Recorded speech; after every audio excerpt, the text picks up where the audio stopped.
Hey guys, it's been kind of rough to get myself to make these at this time for a billion different reasons, not just time.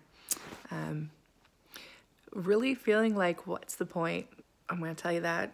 I don't need anybody to encourage me that there's a point or not a point. I'm just telling you I'm doing this because this is where I can right now at this point in my life. But I needed to share this with you. I thought this was pretty awesome. Yesterday, when I was listening to one of the pastors I respect so much, he was talking about the word amuse. And I just want to share this with you. I'm going to try to drop this real quick.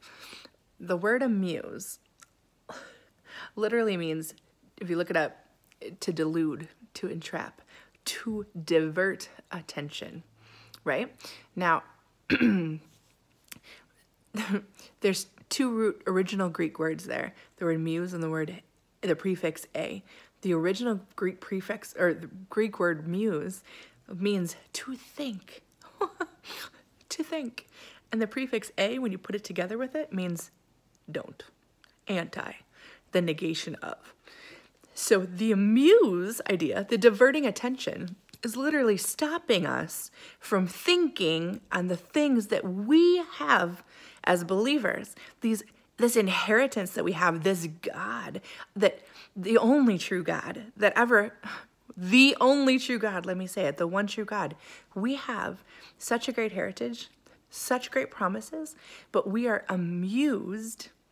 It's diverting our attention, and it is stopping us from thinking. So I'm going to tell you what was encouraged me at the beginning of the year, and I have not often done a great job on it. Put your phone down and think on what God says about a thing.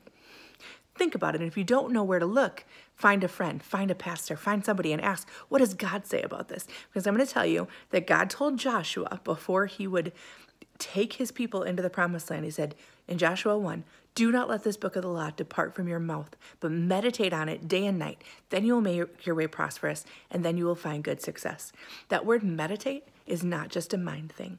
The word meditate in Hebrew is hagah. It means to mutter under your breath over and over. Picture a cow chewing a cud, right? He eats the food, then he comes back up and he chews it some more, and then he swallows it, and then he chews it some more, and he swallows it. It's going to stick with you, but that's what he says to do about his word. Put your phone down when you go in the bathroom. Instead of looking at things, think about his word. Read Psalm 91.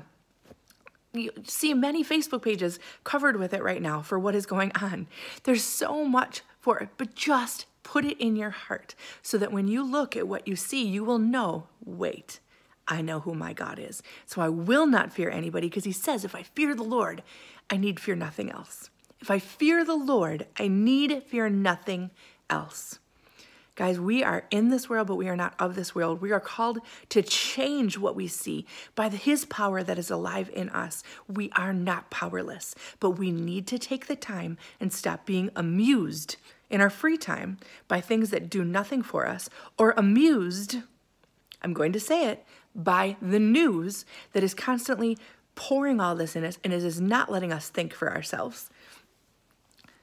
Find out what's going on, but then find out what God has to say about it. Put it on your mouth and get it in your head. It's the most important thing you can do.